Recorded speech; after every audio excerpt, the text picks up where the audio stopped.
Hi, greetings, it's me, Dr. Paul Gerhardt, and this is video number 12 in our marketing series. This particular video is going to be a discussion on developing new products. So if you're going into business for yourself or you currently have your own business, I'm going to talk about some of the things that you really should be thinking about as it relates to marketing your product or service.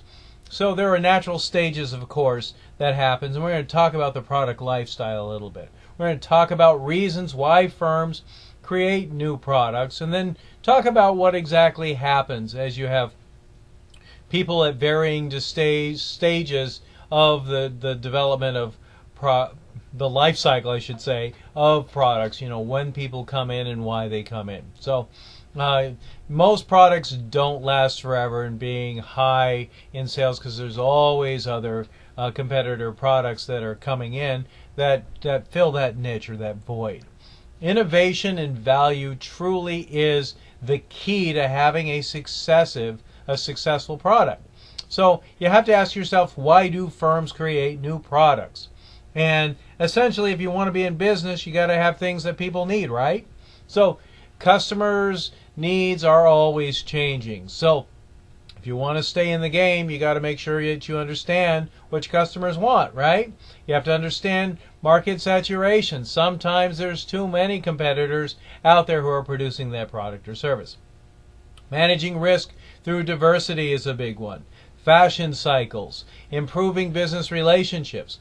Each of these things you really must consider and know about. So time has a way of changing things. In anything, there's a natural bell curve that takes place. And you have to think about when people, consumers, purchase a product and why they do it. You'll have people who buy things on the onset, innovators. Early adopters, things have been introduced and there's still people coming in and making those purchases. Early majority, you're almost at the top of that bell curve. And then late majority, everybody's got to have it, so I need it too. And then the laggards, people who come in, as time has already significantly passed. So when you're introducing new products, you have to think about pioneers. And pioneers are people who change the competition and create consumer preferences. You've probably seen many new products come on to the market where they are the early adopters, and people tend to go with those types of companies. And then times change. You need to be aware of the diffusion innovation theory. And essentially, it talks about factors that affect product diffusion. There's a relative advantage, compatibility, observability, and complexity and trialability. So let's talk a little bit more about how firms develop new products. First of all, there's the idea generation phase. And this is when they start talking about a new viable product. They're just kind of ideas. And then concept testing comes into place. And so they're testing new product ideas among a set of potential customers. Product development, they start developing the product a little bit more, and they put out prototypes of that product. Then they test the market with the actual products itself, and they test the market a little bit more. Product launch, then once they've tested the market, they do a full-scale commercialization of the product, and then they evaluate the results. So once they're able to see what's working and what's not, then they can make the necessary changes. So in the idea generation phase, there's lots of different sources of ideas. You can have your internal research and development consortia, licensing, brainstorming, outsourcing, competitors' products, and customer input. Let's talk about internal R&D. There's really high product development costs with this.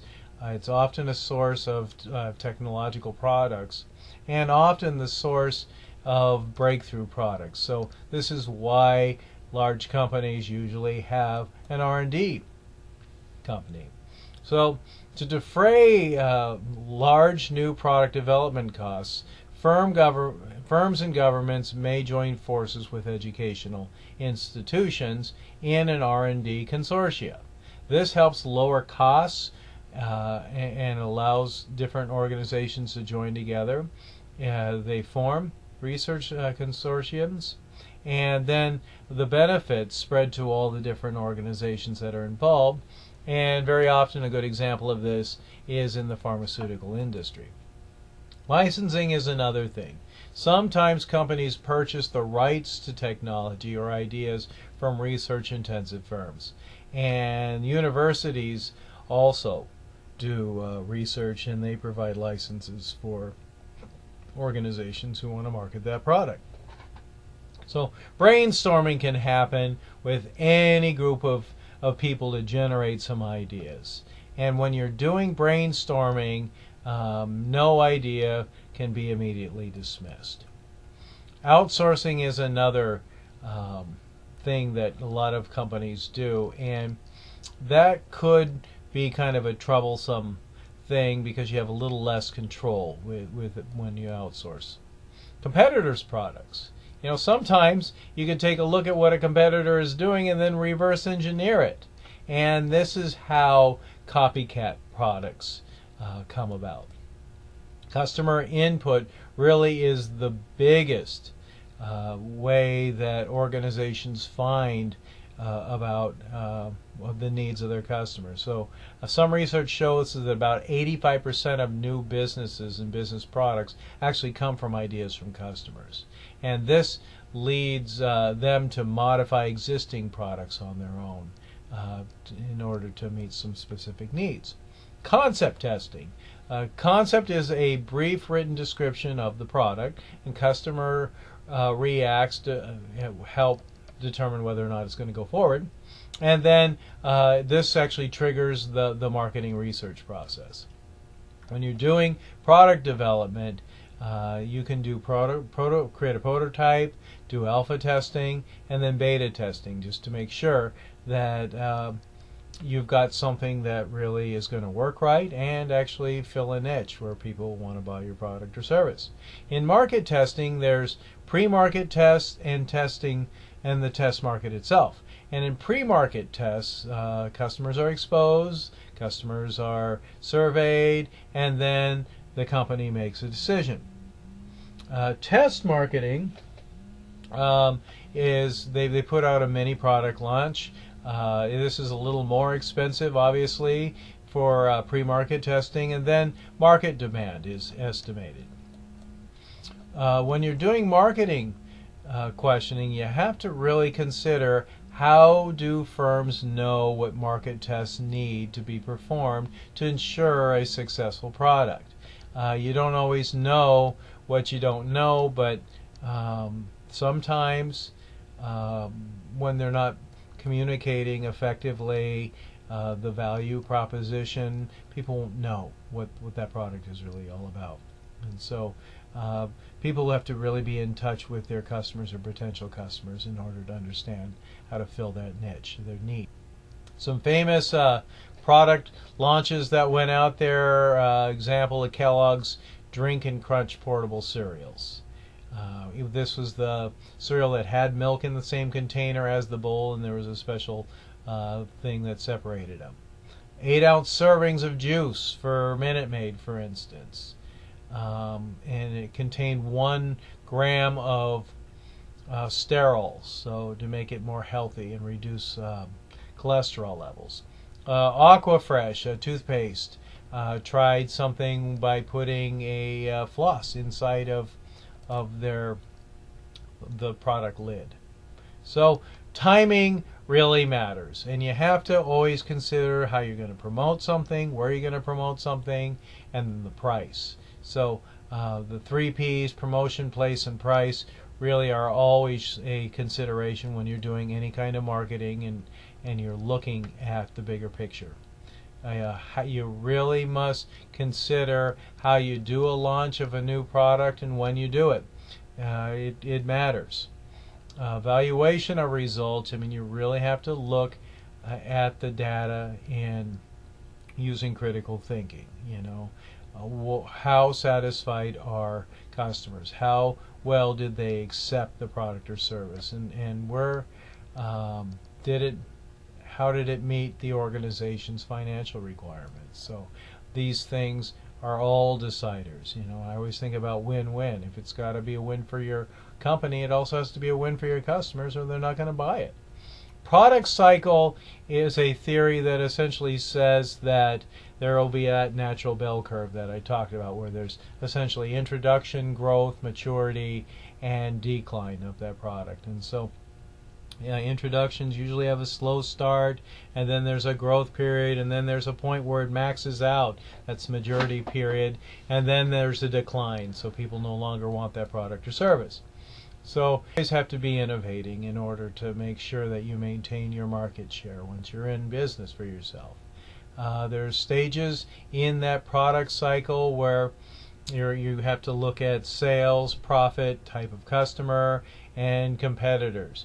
Usually towards the end, profits are declining.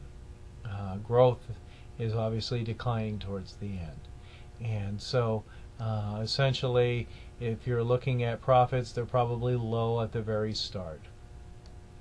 When you're introducing your product, you have to really know what it is that you got to know and be aware of the product life cycle and have a plan in place for each of these stages in the product cycle.